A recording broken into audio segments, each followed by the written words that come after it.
Hey everybody, welcome. It's Jason Clemmons, Doctor of Chiropractic at the Rock Health and Wellness Center. And this is Life with Jason Clemmons, DC. Sorry about messing that up for you guys on the radio on our little intro right there. I was reading and thinking and listening to myself and all of it at the same time and just said the wrong words.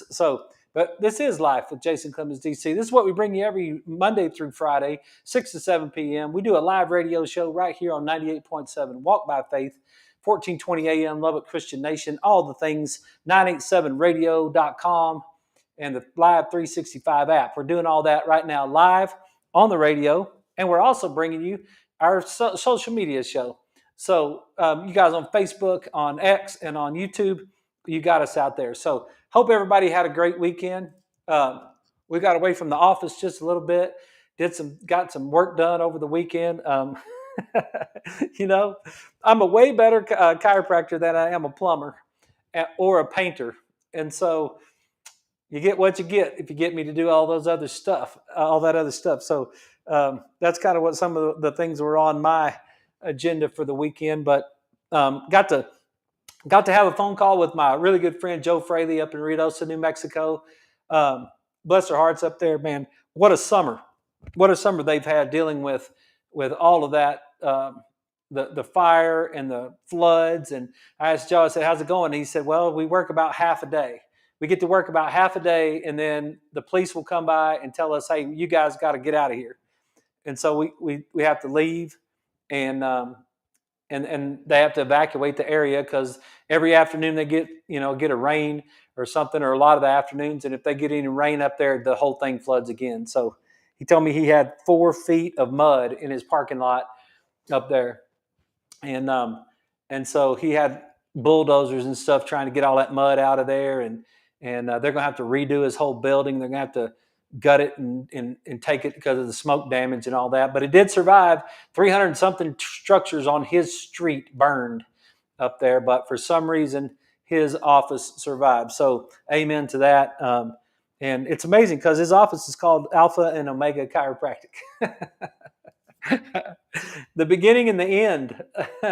So it was amazing. Like, we're gonna set 300 something. I think he told me 1,400 or 1,600 houses burned in Ruidoso. So what a challenging situation those guys are dealing with up there. But anyways, great to talk to him. Didn't faze him at all. The guy's on fire. Just talked about chiropractic and how to get better, how to help people, how to take all this knowledge that we have and try to make something of it, and so that we can kind of share it with you guys. I told him about the show and what we're trying to do for the show, and really that's what we're trying to do is share this information. Some of you are new to our show. We've gotten some new listeners here recently. And so you guys that are new to our show, I'm just trying to share all the knowledge I have about wellness, and true, honest wellness is what we're trying to do. And when we call it Life with Jason Clemmons, DC, I try to share like the whole picture. And when you're doing wellness, you have to share the whole picture. You can't just break down parts of it. And I think that happens. And it's so that's what we try to do for you guys that are new to the show. You guys that have been watching this for a long time, thanks. I appreciate that. Appreciate you watching us. I hope you share this information with your loved ones. And so maybe everybody can live a healthier life. So that's what we're doing. On Mondays, we do a show called Take Health to Church. So we take the sermon from yesterday's church service and we try to apply it to today. And I'm telling you right now, this one is going to be tricky because I'm not sure I agree with it and I don't know what to do with it. And so we might just have to talk it out. That might be some of the things that we have to do tonight in our show.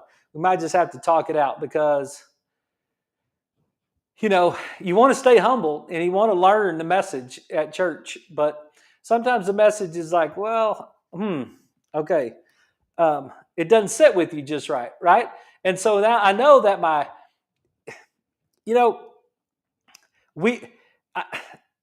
we talk about right side and left side brain all the time. We talk about unknown and known. We talk about the master and his emissary, right? I went over that book today with a couple different people.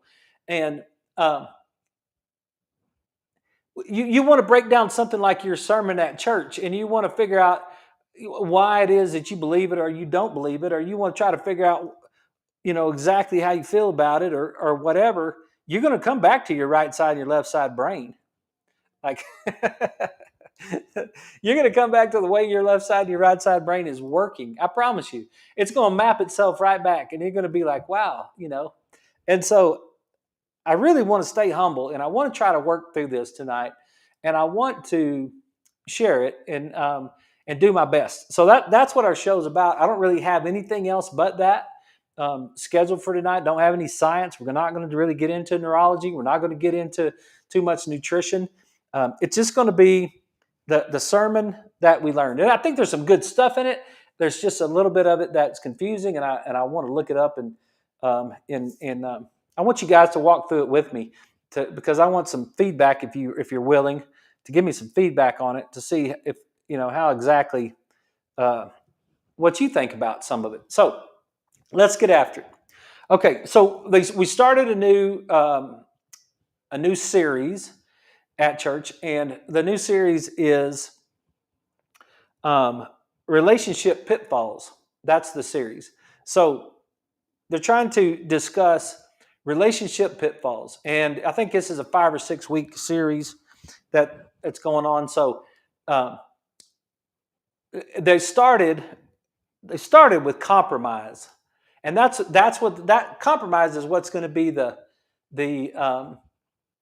show tonight, but that's not the tricky part that I'm going to have to walk us through. But he started, the very first thing that he put up, just to get everybody kind of in the right frame of mind, was Psalms 19:14. And so I thought I would start with that, because this one is a really interesting one to me. And I'm going to read a couple of other scriptures tonight and talk about. I want you to think about some of these things that are being said. Now, this is Psalms 19, verse 14. And it says, "May the words of my mouth and the meditation of my heart be pleasing in your sight, O Lord, my rock and my redeemer." So I'm going to read it one more time. "May the words of my mouth and the meditation of my heart be pleasing in your sight." And that's the part that I want to talk about, because we spend a lot of time talking about our brain. And this is my own personal belief. This is not any sort of medical advice or chiropractic advice or wellness advice. This is just my own belief system right here. And from reading some of this scripture over the years, because I believe that when we're talking about our heart, I believe that that's the connection place that our spirit reaches our flesh. It's kind of the way that I work it out in my own brain. I'm not saying it's any sort of scientific thing right there. I think that's the place where, because I don't think we work without a spirit personally. I can't figure it out. I've tried it. I can't figure out how your body possibly runs without a spirit. I don't understand how it could possibly be intelligent enough to do any of the stuff that it does if it didn't have the creator of the universe running through it somehow. And then I can't figure out how you die. Like, all your cells are still here, but then all of a sudden you're not here anymore. Like, you're gone. So I think that there has to be some connection point to where your spirit touches your flesh, where it comes into your flesh. And I think that's what the Bible calls your heart. When I read a lot of this stuff about the heart, I don't really think this is my own personal take on it. I don't really think that it's talking about your cardiac muscle, because it makes no sense to me if it's talking about your cardiac muscle. I can't figure that out. So, "May the words of my mouth and the meditation of my heart be pleasing in your sight." To set myself on the rock, to orient myself in the world, to put myself on the track that I need to put myself on, that what's coming from my heart, that connection point to my spirit, needs to be pleasing.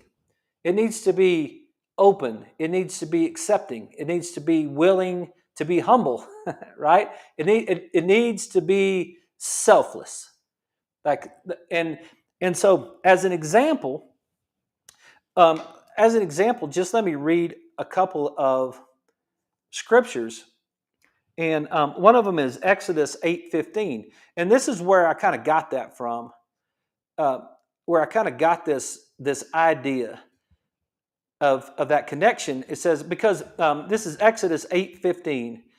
It says, but when Pharaoh saw that there was relief, he hardened his heart and would not listen to Moses and Aaron, just as the Lord had said. And so one day I was reading that and I was like, what is he talking about? Like, what does that mean? He hardened his heart and he would not listen to Moses and Aaron. What does that have to do with it? And there's other scriptures where he hardened his heart and he could not see. He hardened his heart and he could not hear. That, like, I don't understand that. Like, I don't understand that at all from a physiological, biological standpoint. How do those two things relate to each other at all? Right? What does it mean that he hardened his heart and would not listen? What do your ears have to do with your heart? I don't think their ears have anything to do with your heart. Now, I can map out some things, but I really don't think the function of your ears to be able to listen to somebody has anything to do with your heart, if you're talking about your cardiac muscle. So I think it has everything to do if you're talking about your spirit, because now your spirit is turning off your ears, and it doesn't make any difference. I had a crazy thing happen to me yesterday. I was going over to my mom's to help her. She got the top panel of her garage door replaced, and her garage door is painted brown, and so the top panel of the garage door was white. And so I went over to Mom's house to paint that garage door, and I was going to wash that whole garage door off before I got started. So I went over there, and Mom has one of those water hoses that it just has the end of it. The end of it has a squirt little handle, like nozzle thing on it. It doesn't unscrew. It's like built into the water hose. And the water hose was too short to reach around the front of the house onto where the garage door was. And so I was like, well, I'll run to the house and get because we don't live 5 streets away from each other. I said, I'll just run to the house and get a water hose and come back. And so we rode over there together, and I went into the garage where I knew my water hose was. Like, I absolutely knew my water hose was right there. Except I've got one of those, when Dad died and we had everybody at the house, the little rack where we keep our firewood, we moved that rack inside in the garage so that we could put some tables up on the back porch. And I moved that rack inside the garage, and it's got 2 ends on it, and then the middle part you put all the firewood on. Well, in my brain, I had determined that water hose was hanging on the right side rack of that firewood rack. And it was the little thing that came up on the right side. That's where that water hose was. So I opened the garage door. I looked right there. It wasn't there. I looked down on the wood. It wasn't there. I looked there was some blankets that had been set down on the side there. And I looked down there and I was like, it's not there. So I opened the door and looked outside on the back porch, and I'm like, where is the water hose? I asked Leslie, I said, don't we have a water hose that runs the back, and it's setting back? Well, I thought we put it on that firewood rack thing. And she said, I did too. I don't know. And so I said, well, we got one in the front yard. And she said, yeah. So I had to go in the front yard and unhook that one and then take it over to Mom's. And this morning, when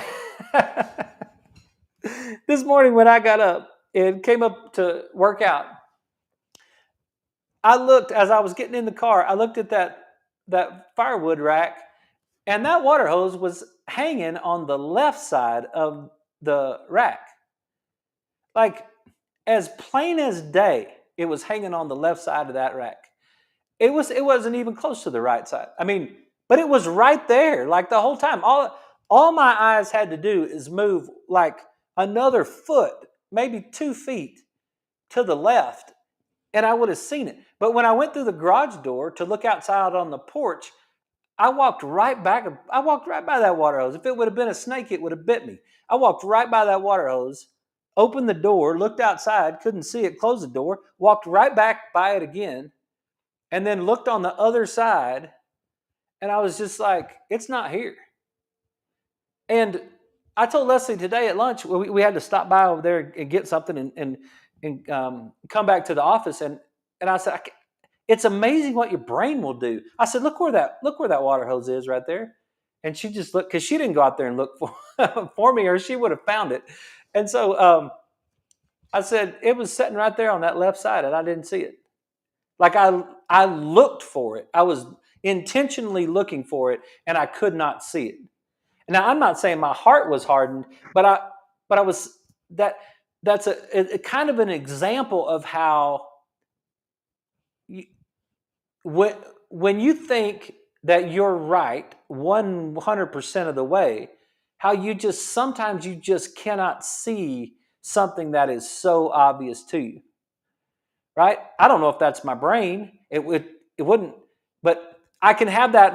I just related that moment. I was thinking about this show tonight, and I just related that moment to. I was like, wow, his heart was hardened and he could not hear, or is like that. The interesting, right? It's kind of interesting. Daniel is another one. There's another area in Daniel, and I keep losing this right here, but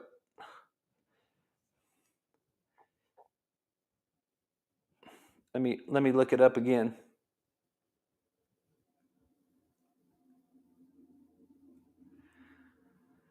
Daniel 5:20. But when his heart became arrogant and hardened with pride, he was deposed from his royal throne and stripped of his glory. And when his heart became arrogant and hardened, like that's an interesting, like what? Like your heart becomes arrogant? What does that mean? Like how does that happen? How does your cardiac muscle become arrogant? I don't understand that at all. Like that doesn't even make any sense, right? Well, they're not talking about your heart cardiac muscle. They're not talking about your heart became arrogant and then all of a sudden it hardened with pride. No, that's a different thing that they're talking about. So I think in this Psalms 19:14, may the words of my mouth and the meditation of my heart be pleasing in your sight. I think that's one way to stay healthy. May the words of my mouth and the meditation of my heart be pleasing in your sight. If you want to keep yourself listening, you want to keep yourself seeing, you want to keep yourself humble, like that is one thing that we might consider in this world that we live in today. We just might consider that if we would to keep ourselves, keep the words from our mouth and the meditation of our heart pleasing, not our cardiac muscle, that connection to the spirit that runs our body, we've got a better chance to be healthy. So that's the beginning part. I hope that makes a little sense. And so now let's get into the sermon. And the sermon has some really, really interesting concepts in it. Okay, so this is relationship pitfalls, and the pastor's trying to share with us things that we do in relationships that create problems. And we're gonna go through this over a 5 or 6 week period of time. And so not compromise. Comparison was the word. Comparison is the lesson tonight, and comparing us to someone else. And it was so amazing how this particular thing happened, because my daughter works at Texas Tech for the Double T Varsity Club, and she posted a picture, and that I want to show you guys. She posted this picture right here from the Double T Varsity Club. One of those guys, I don't remember who she said it was, if it was Zach or Cliff, that that sent. And you guys on the radio, what I'm doing is I'm showing a picture. If you got Instagram, you can go to the Double T Varsity Club, and that there's a picture of Zach Thomas and Cliff Kingsbury and Wes Welker all sitting together in Miami having supper. And so they just finished supper. They're sitting at a table, and they got somebody to take their picture, and they all got their guns up, and they're sitting there together. And I mean, those are like legends of Texas Tech football right there, right? Like Texas Tech University, period. Like those are some of the most popular people ever. I mean, hardworking, dedicated, like I don't know anybody more dedicated. Zach used to spend 4 hours in the summer in the weight room, just working out all the time. Just did the same thing when he was with Miami Dolphins. I actually heard a story about Zach one time that you get paid on like Tuesdays in the NFL, and every Tuesday Zach he'd be in the weight room working out, and so they'd bring him his check, and he would just take it and go throw it in his glove box in his car. I don't know if this is a true story, but this is the way it was told. And so finally, after a couple of weeks, the business manager came down to the weight room and asked Zach, "Is there something wrong, man? I haven't noticed that your checks have come through in the last couple of weeks." And we're not talking about little small checks or anything, right? And Zach was in the weight room working out, and he's like, "Dude, you keep bringing these checks to me when I'm in the weight room working out." He's like, "I ain't got time to be dealing with that. Like, I'm trying to work out."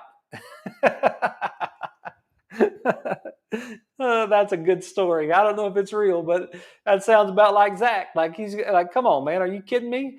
Like I got work to do. I can't be messing around with these $100,000 checks or whatever it is you're bringing me." Yeah, so that's the dedication. And Cliff, I know for a fact, like when he was coaching here, playing here, but when he was coaching here, that guy worked his tail off. Like he was up in the mornings. He was up there working out. Sometimes 3:30, 4 o'clock in the morning. Man, you talk about a guy that was dedicated to work. And Wes Welker, I don't know him personally. He was here after I was here. Came in with Coach Leach, but I mean, what a player and what a guy in NFL career and the whole thing and the dedication. So I was looking at those three guys, and I was just thinking about. I was comparing myself to those guys. I was comparing myself to them. I was thinking, like, that gummit, all those multimillionaires, all of them are multimillionaires. And they came from the same place I came from. And it's like, what the heck, Clemmons? What are you doing, son? What is your problem? And I started to feel that comparison. Yeah, and so it was super cool because she posted that. I love those three guys to death. I don't have any animosity towards any of them. I respect them tremendously. I admire all of their talents and the stuff that they've done. But I started to compare myself a little bit to them, and that's a tough comparison. That's a tough comparison with those three guys right there. They may all end up in the Hall of Fame. I don't know, but uh, the so we get to church, and the pastor's trying to explain comparison, and the pastor's trying to explain what happens to us when we start to compare ourselves to other people. And he pointed out that two things happen. We either feel inferior or we feel superior.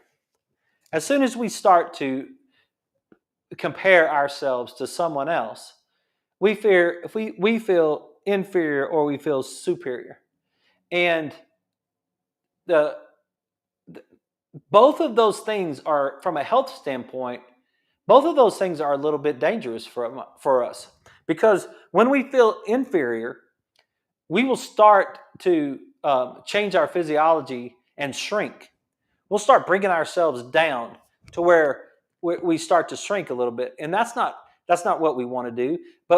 And we start to get guilty about things, and we start to feel animosity towards it. It'd be really easy to feel animosity towards those three guys, because it's like, hey, we were all in the same field almost at the same time. I was on the same field with Zach for 2 years, and then all of a sudden, 30 years later, those guys are multimillionaires. Like, I could feel that animosity if I wasn't careful with that, or if I made myself feel inferior to them.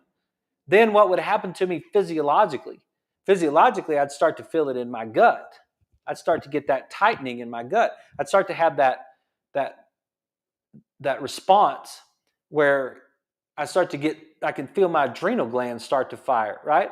I start to fire up that unknown, that right hemisphere. I start to make myself sick. I can make myself sick, and I can make myself start to behave in a certain way that is detrimental to me and to them and to Leslie and my kids and everybody around me. If if I'm not careful with that, I'll set myself up, and then there'll start to be anger and hate and jealousy and all those things that come along with feeling inferior. Or I'll have a pity party for myself. Like I'll feel sorry for myself. And I can tell you right now, that is absolutely detrimental to our health.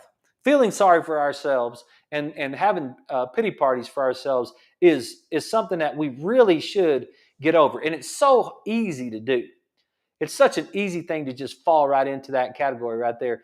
And then all of a sudden feel sorry for ourselves. And so we want to watch out for that. We don't want to get ourselves doing that, because that will make us sick. That will make us sick when we start. And what we're doing is we're not understanding who we are in Christ.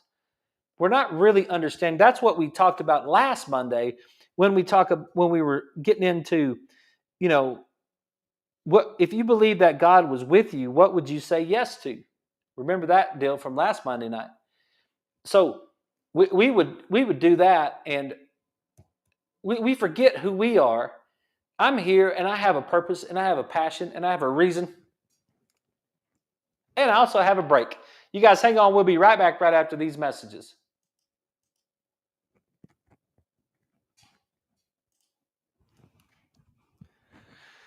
Sorry about that. That break sneaks up on me sometimes, and it just blasts my ears, and the people on the radio cannot hear me over the music. There's a music that comes on for 30 seconds, and it gives us a break right there. And when I go back and try to listen to it, if I talk over that music, you can't hear me at all. So,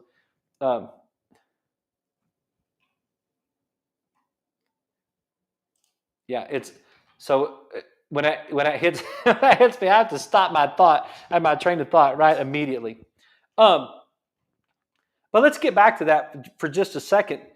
We'll just talk a little bit about that comparison and the feeling that you get. It was really interesting that actually happened, because that picture just showed up, I think, on Saturday night is the first time I saw it, and then all of a sudden Sunday morning we're talking about comparison. And what it does is it leads each one of us into, like, my actions. If I start to feel inferior to those three guys, then all of a sudden my actions become driven by those three guys. And I'm letting them dictate the way that I'm thinking today, what I'm doing today. And it's not going to take long before my words start to become unpleasing. The meditation of my heart is not going to be on the things that my heart should be meditating on. The meditation of my heart is going to now start to be on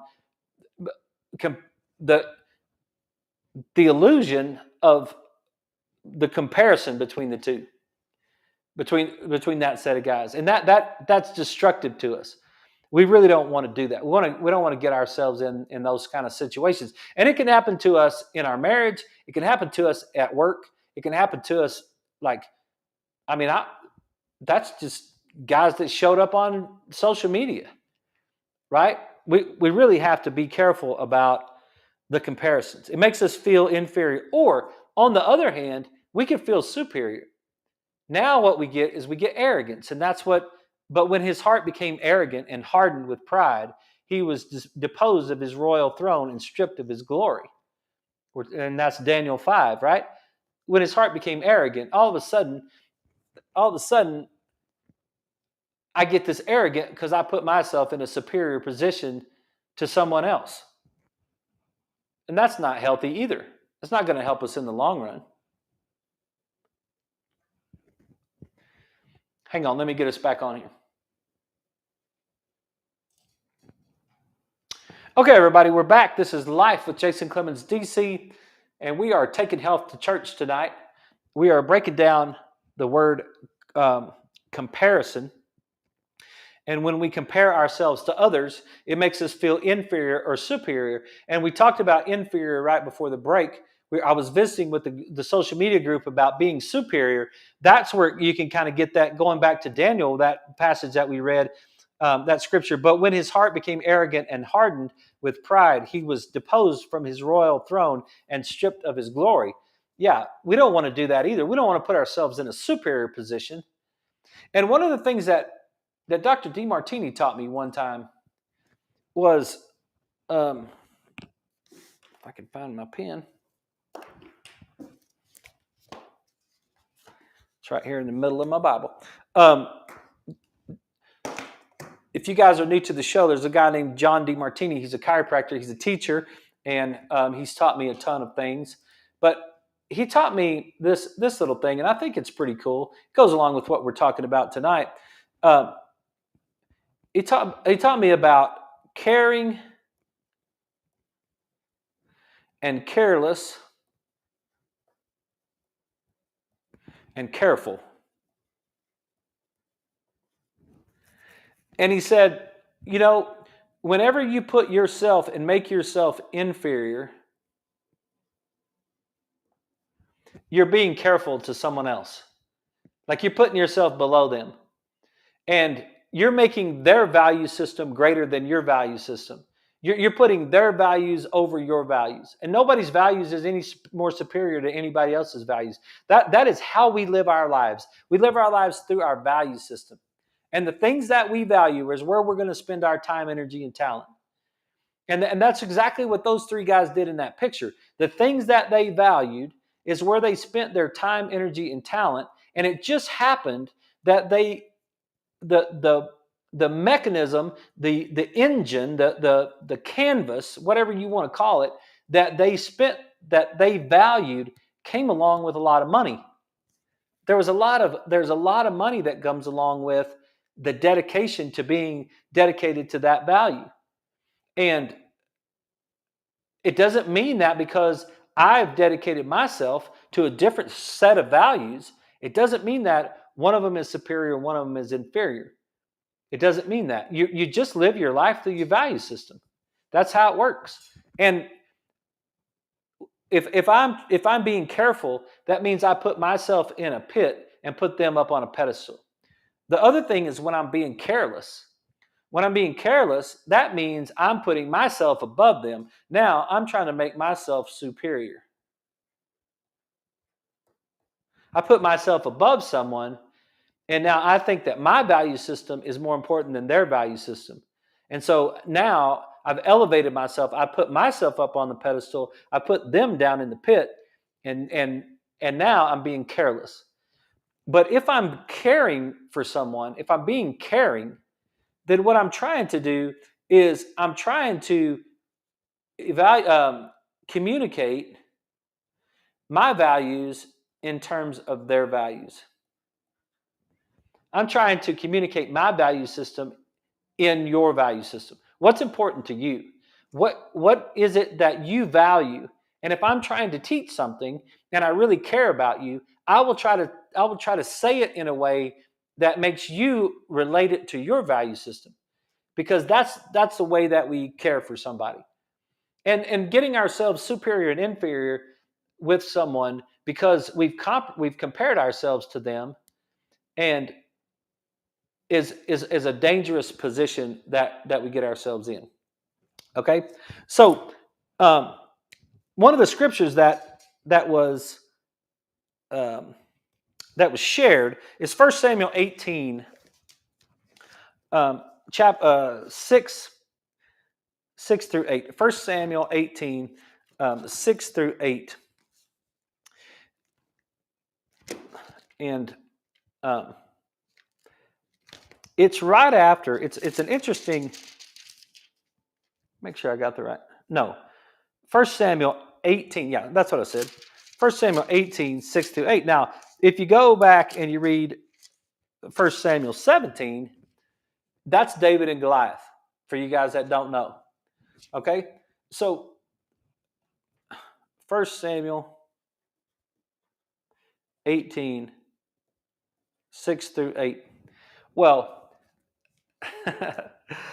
You got David and Goliath, and you could go back and read that whole story, and you could go back to the beginning of Samuel, and if you want to, you could read the whole book. I read most of it today just to get a little bit of reference as to what was going on, and how Samuel became basically he was born into a lady who dedicated him to God, and she didn't have any children, and she's like, if you would just give me a child, I will dedicate him to you, and he will live with you from the time I wean him off of me to the rest of his life. He'll be with you, and that's who Samuel was, and that's how Samuel moved himself along. And then Samuel ended up making Saul the king because the people asked for a king, and so Saul is the king, and he's out there, and he's taken on.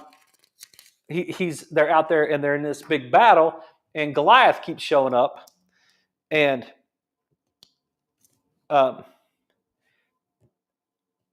then they had the big fight, right? So and Saul was trying to say, hey, look, we don't have anybody that's going to beat this guy. And David, not Daniel, David and Goliath. David said, I'll take him on, right? David said to Saul, let no one lose heart on account of this Philistine. Your servant will go and fight him. And Saul replied, you are not able to go against this Philistine and fight him. You are only a boy, and he has been a fighting man from his youth. But David said to Saul, your servant has been keeping his father's sheep. When a lion or a bear came and carted off a sheep from the flock, I went after it, struck it, and rescued the sheep from its mouth. When it turned on me, I seized it by its hair, struck it, and killed it. Your servant has killed both lion and bear. This uncircumcised Philistine will be like one of them, because he has defied the armies of the living God. So, so Saul's the king, and Saul's like, look, dude, we ain't going to be able to beat this guy. And then David shows up and says, no, don't worry about that. I'm not scared of him. I've taken on lions and bears in my lifetime. I'll take him on.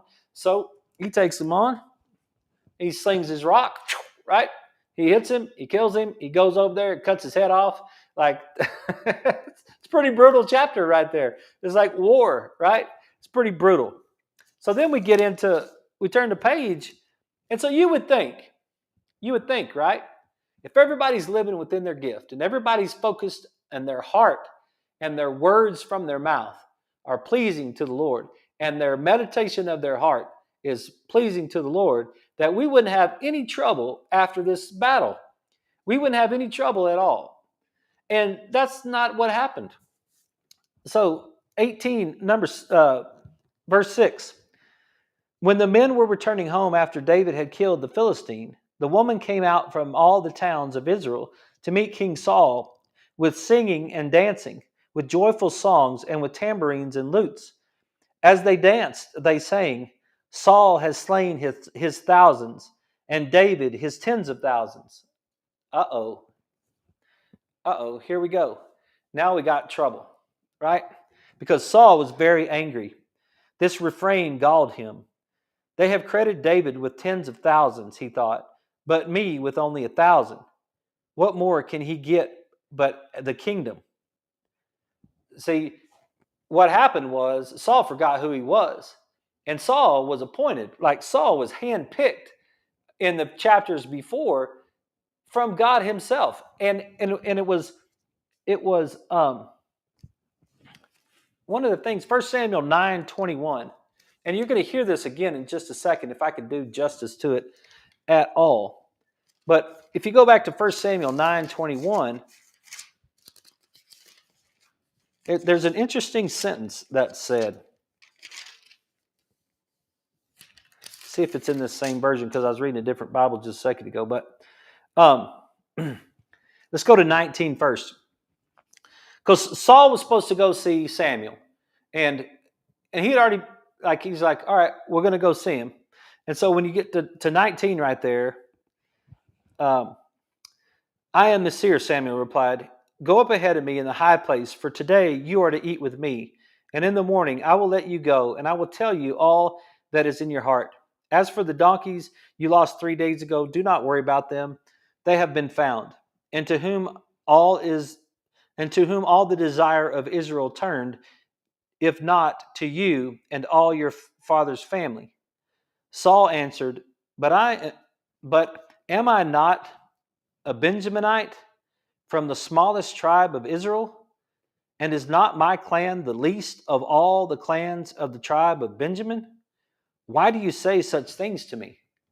That's an interesting sentence to me right there. Because when I read that, aren't I the smallest and the least of all? Now you're going to make me king? Like the first will be last and the last will be first is kind of what I saw right there in that passage. So Saul's coming from nowhere. Saul's coming from the smallest town in the smallest tribe in the smallest deal, and somehow just the luck of just dadgum luck, like he just won the lottery ticket and God chose him somehow to be the king. Now, wow, from nowhere, like he didn't earn that. Nobody in his family was royalty. Like he wasn't like the king. Like what was? How did this happen? Like all of a sudden he's just a king, and that's just the way it's going to be. And it's like, wow, okay. But then, so he came from nothing and got chosen by God Himself to be the king, and he just happened to have David come along, and David just came along to be chosen by God. David didn't sling he didn't sling that rock by himself. He didn't sling that rock by himself and just say, I'll take on this big dude and I'll do it all by myself. No, he had favor. He had favor over him. And Saul compared himself when all of a sudden they got home and the girls showed up and the girls started cheering for David. Saul got mad about it. Saul put himself in an inferior position to David. And it changed his behavior. It changed his outlook on life. It changed his physiology. It changed the way that he couldn't see the water hose all of a sudden. Like all of a sudden he's focused in on one thing. And he, as the king, you can't do that. You can't focus in on one thing and lose your focus over the whole thing. But his jealousy got the best of him. His comparison got the best of him. And from that day and from that time on, Saul kept a jealous eye on David. So that's really interesting right there, right? And you can go through the rest of it. And I read the rest of it, 18, and it's like, yeah, Saul, he was sabotaging every situation from that time forward. He was keeping an eye on everybody that talked to David. He was checking on David's family. He was looking at all that stuff. He was like all of a sudden he lost his focus. He lost his meditation on what was pleasing to God. And when he did, it changed his health. It changed his physiology. It changed his health, and it led to his destruction. And that's what sin is. It's the leading of us into destruction, right? How many of us would, if we meditated on what God wanted us, how many of us would go for a walk? If we actually meditated on what God wanted that was best for us and our children, how many of our children would eat Pop-Tarts for breakfast? School time. How many kids out there eat Pop-Tarts for breakfast? How many grandparents would feed their grandchildren Cokes and donuts and all that stuff that grandparents think that they're feeding their children as a treat? Are the grandparents meditating on what is best? Are the grandparents meditating and trying to keep their heart focused on what is pleasing to God? Is that why we give our kids donuts? Our grandkids, we just have to make them some cookies? We just have to take them for ice cream? Is there not any science whatsoever that says that all of that trash is poison for our children? I know I'm stepping on toes, but hey, I didn't write the book, right? I'm just trying to interpret it just a little bit. Okay, so let's move to Matthew 20:11, and this might, 21. This might actually blow your mind because this was really interesting to me. This is Matthew chapter 20, verse 1. I don't know. You might call me a Democrat after this, and all you Democrats might be like, "See, we tried to tell you." I'm just going to present. Yeah, don't turn the radio off. Just stay with me on this one, right? Okay. So this is Jesus. This is Matthew 20, verse 1. This is Jesus talking right here, okay? And he says, "For the kingdom of heaven is like a landowner who went out early in the morning to hire men to work in his vineyard. He agreed to pay them a denarius for the day and sent them into his vineyard. About the third hour, he went out and saw others standing in the marketplace doing nothing. He told them, 'You also go out and work in my vineyard, and I will pay you whatever is right.' So they went. He went out again about the sixth hour and in the ninth hour, and he did the same thing. About the 11th hour, he went out and found still others standing around. He asked them, 'Why have you been standing there all day doing nothing?' He said to them, 'You also go out and work in my vineyard.' When the evening came, the owners of the vineyard said to his foreman, 'Call the workers and pay them their wages, beginning with the last ones hired and going on to the first.' The workers who were hired at the 11th hour came and each received a denarius. So when those came who were hired first, they expected to receive more, but each one of them also received a denarius. When they received it, they began to grumble against the landowner. 'These men who were hired last worked only 1 hour,' they said, 'and you have made them equal to us who have borne the burden of the work and the heat of the day.' But when he answered one of them, 'Friend, I am not being unfair to you. Didn't you agree to work for a denarius? Take your pay and go. I want to give the man who was hired last the same as I gave you. Don't I have the right to do with what I want with my own money? Or are you envious because I am generous? So the last will be first, and the first will be last.'" That and then we underlined, "Are you envious because I am generous?" So what happened is we got ourselves in a position of comparison again. We made a deal with the landowner that we would work for a day and he'd pay us a denarius. However you say that, right? Whatever that means, that's how much we were going to get paid. We made that deal right from the very start. And then, so we went out and we went to work. And that was the deal that we made with the landowner. And that's kind of and what Jesus is talking about here, and what the pastor said on Sunday, was that the landowner is God. And that we made a deal with God that we would go do our part. We would go work and do our part. Now, all of a sudden, the landowner is finding somebody else that just worked half a day, and then somebody else that didn't even show up till the last hour, and they only worked an hour, and they get the same amount of pay as we got. And Jesus is trying to say, who are you to compare yourself to this person over here? That's not the deal. That's not the deal. And you know what I thought of? I was sitting in church yesterday. You know what I thought of? I thought about President Biden trying to get rid of all of the student loan debt. And I thought about the argument that has been made, and I made it myself. I'm like, what do you mean? Like, all those people that paid back all their student loans, they're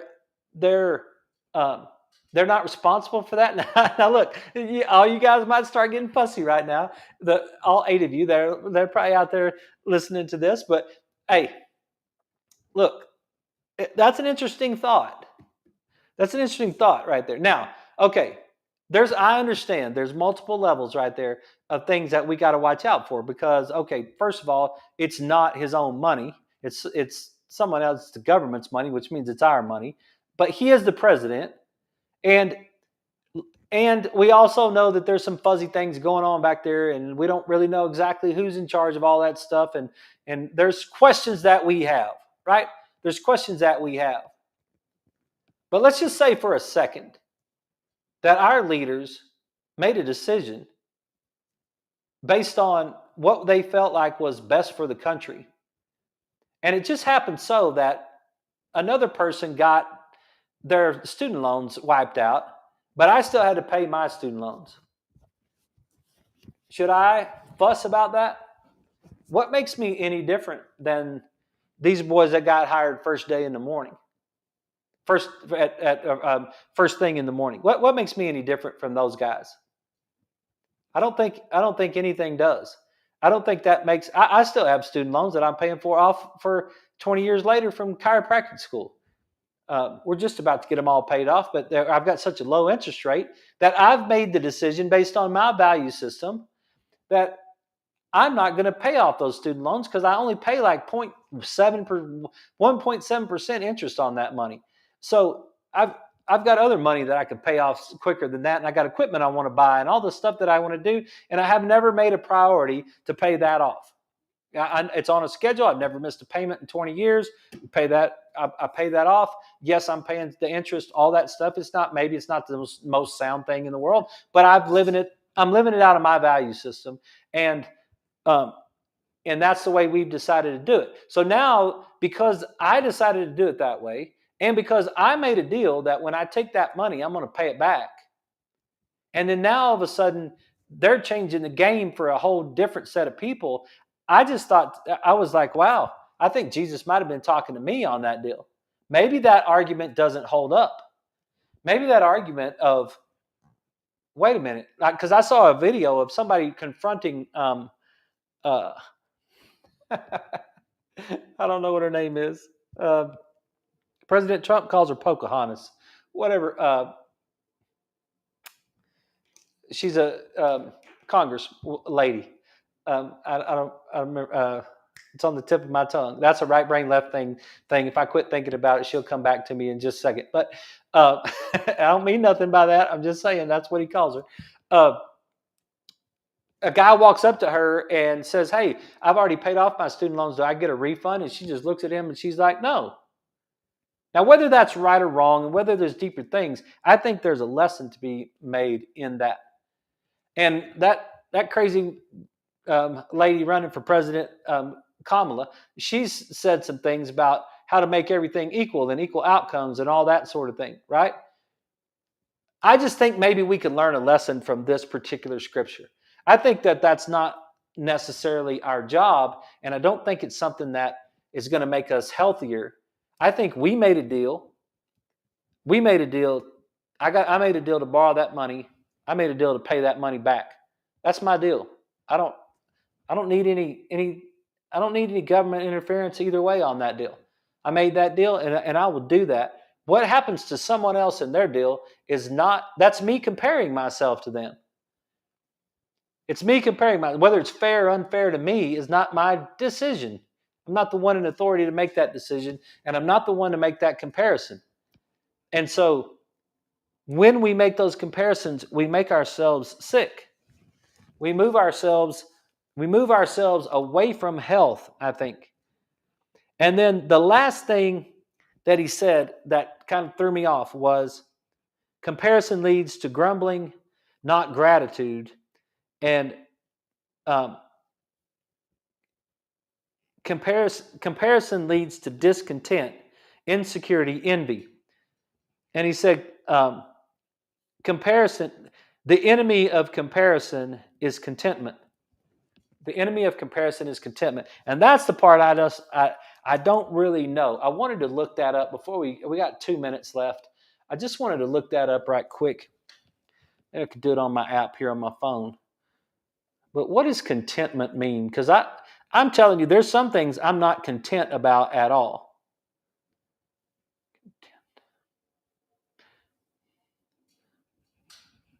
The state of being contented,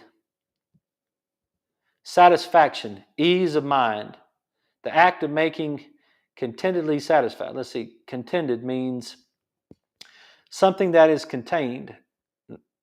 The subject or topics covered in the book, the chapters, nope. Something that is to be expressed through some medium as speech, right? Nope.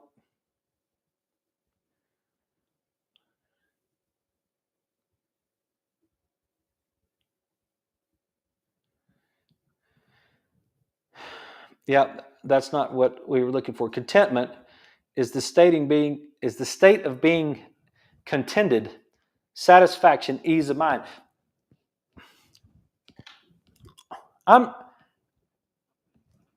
Maybe comparison and contentment. Maybe maybe that is true. Maybe that's what that means. Comparison will ruin my contentment if my focus is on someone else. Maybe that's what the actual is the message. If my focus is comparing myself to someone else, I'm going to lose my contentment. I'm never going to be satisfied. If my focus is on making the words of my mouth and the meditation of my heart pleasing to God, then I may find contentment somewhere down the road when I have reached what I think is my potential. That's a deep subject. We only have 30 seconds left. But I think perceived potential. I think there's still potential out there that drives me forward. But I just got to be careful on where my focus is. If my focus is in the right place, then I can keep driving forward to that thing. And if my focus is on someone else, I'll lose any satisfaction that I have with my life. Maybe. I don't know. I'll let you think about that tonight. I hope that was helpful. I hope you liked that. You guys have a great night. We'll be back tomorrow night at 6, and we'll talk about some more health. You guys have a great night. Thanks for watching the show.